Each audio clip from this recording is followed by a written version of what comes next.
سے جم JTR media house. شبر زیدی نے ایک بیان دیا کہ میں جب تقریر کرنے کے لیے یا کہیں پر گفتگو کرنے کے لیے جاتا ہوں، جب میں دیکھتا ہوں کہ وہاں پر داڑھی والے، ٹوپی والے، پگڑی والے یا برقعے والی خواتین کوئی 30-35% ہو تو وہاں پر میں تقریر نہیں کرتا۔ کیوں نہیں کرتا تقریر؟ تو کیا وہ اگر سکھ پگڑی پہن کے داڑھی رکھ کر بیٹھا ہو تو کیا وہاں بھی تقریر نہیں کرتا؟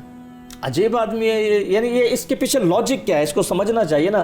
کیا وہ ان داڑھی پگڑی والے مردوں کو اور ان حجاب والی عورتوں کو انسان نہیں سمجھتا، یا وہ یہ سمجھتا ہے کہ ان کے مقابلے میں انسان نہیں ہوں؟ دو ہی صورتیں ہیں، یا تو وہ ان کو انسان نہیں سمجھتا، اور کوئی جمہوریت میں رہتا، جمہوریت میں تو آزادی ہے ہر چیز کی، جمہوریت میں تو ہر چیز کی آزادی ہے۔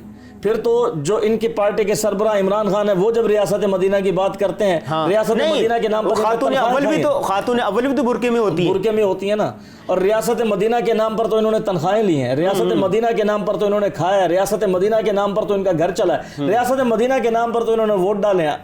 اب یہ جناب بالکل ہی اس سے پھر گئے ہیں، بالکل ہی مکر گئے ہیں، بالکل ہی بدل گئے ہیں۔ بیان دینے کا کیا اس میں بھی انہوں نے مغالطہ دینے کی کوشش کی ہے کہ یہ داڑھی پگڑی والے پڑھے لکھے نہیں ہوتے یا عصری تعلیم یافتہ نہیں ہوتے؟ یہ ان کا مقصد کیا تھا؟ ان کا مقصد یہ تھا کہ بات کرنے کا کوئی فائدہ نہیں ہے، کیونکہ داڑھی پگڑی والوں کے سامنے جب میں بات کروں گا تو ان کا خاص ایک مذہبی ذہن ہوتا ہے، میری بات چلے گی نہیں، جب میری بات چلے گی نہیں، کوئی میری بات سنے گا نہیں، میری بات کا کوئی اثر نہیں ہوگا تو بات کرنے کا فائدہ کوئی نہیں۔ وہ یہ سمجھتا ہے کہ یہاں بات کرنے کا کوئی فائدہ نہیں ہے، کوئی نتیجہ نہیں نکلے گا، کیونکہ میری بات کو لوگ توجہ سے سنیں گے نہیں، وہ کہیں گے ایسے بیوقوف آدمی بولے جا رہے خام خواہ۔ نہ اس کی گفتگو کی کوئی تاریخی اہمیت ہے، نہ اس کے پیچھے کوئی حوالہ ہے، نہ اس کے پیچھے کوئی تحقیق ہے، نہ اس کے پیچھے کوئی ریفرنس ہے، اس کے اپنے خیالات ہیں۔ ایک آدمی کوئی بیٹھا ہو سڑک کے کنارے جو ہے وہ بڑبڑ کرتا جا رہا ہو تو کیا اب لوگ ٹھہر کر سنیں گے اس کو؟ نہیں، بس یہ اتنی سی بات ہے۔ اچھا، آخری اس حوالے سے سوال یہ ہے کہ شبر زیدی ہو یا اور بہت سارے نام نہاد بعض دانشور ایسے ہیں جو لوگوں کو، خصوصاً نوجوانوں کو اس طرح مغالطے میں مبتلا کر دیتے، شک میں، تشکیک میں ڈال دیتے نوجوانوں کو۔ شک نہیں ہوتا، جیسے دیکھیں یہ کبھی سوال اٹھایا نہیں ہے خدا ہے کہ نہیں ہے، نیکی کا تصور کیا ہے، اور نیکی یہ ہو بھی سکتی ہے یا نہیں ہو سکتی۔ تو یہ مغالطے یا اس طرح کے جو سوالات اٹھاتے ہیں، ان کا اصل مقصد کیا ہوتا ہے؟ ان کا اصل مقصد پاکستان کی جو سوسائٹی ہے، جو ہمارا پاکستانی معاشرہ ہے، اس میں تشکیک اور الحاد کو فروغ دینا ہے، اس کے اندر بے دینی کو پھیلانا ہے، اس کے اندر لبرلزم کو پھیلانا ہے، کیونکہ جب بے دینی پھیلے گی، جب لبرلزم آئے گا تو اس کے نتیجے جب زنا پھیلے گا تو یعنی یہ کہتے ہیں نا، دین دو چیزوں کا نام ہے، نمبر 1 شہوات سے بچنے کا نام، نمبر 2 شبہات سے بچنے کا نام۔ آدھا دین ہے شہوات سے بچنے کا نام اور آدھا دین ہے شبہات سے بچنے کا نام۔ اب وہ جو مغرب ہے نا، وہ خالصتاً یعنی تجارتی نقطہ نگاہ سے چیزوں کو دیکھ رہا ہوتا ہے، جیسے ایسٹ انڈیا کمپنی آئی تھی۔ اگر مسلمانوں کے دل میں شبہات پیدا کر دیے جائیں تو وہ اپنے دین سے دور ہو جائیں گے، جب وہ دین پر عمل نہیں کریں گے، دین سے دور ہو جائیں گے تو اس کے نتیجے میں وہ شہوات کے قریب جائیں گے، جب وہ شہوات کے قریب جائیں گے تو اس کے نتیجے میں خاندانی نظام ٹوٹے گا، اس کے نتیجے میں گھر ٹوٹے گا۔ جب عالم مشرق میں، پاکستان میں لوگ شہوات میں، زنا میں، اس چیز میں مبتلا ہوں گے، ان کے گھرانے ٹوٹیں گے، خاندان نظام ٹوٹے گا، تو اس کے نتیجے میں مغرب کی فیکٹریوں میں تیار ہونے والا مال بکے گا۔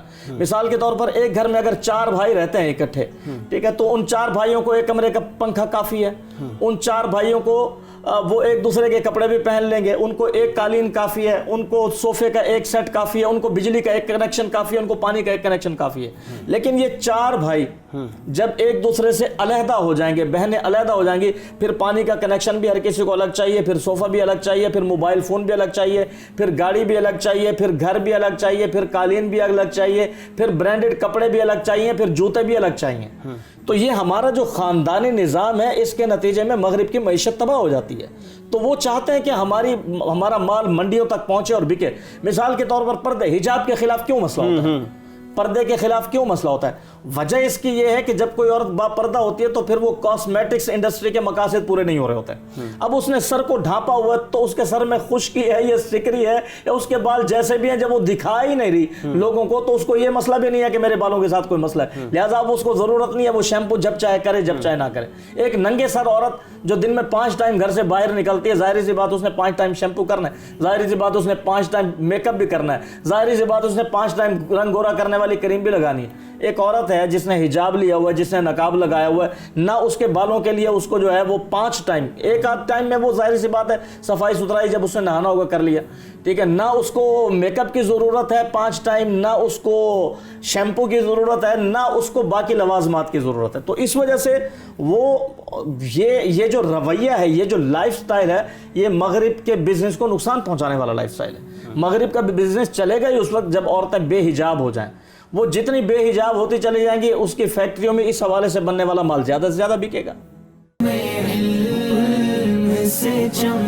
JTR Media House.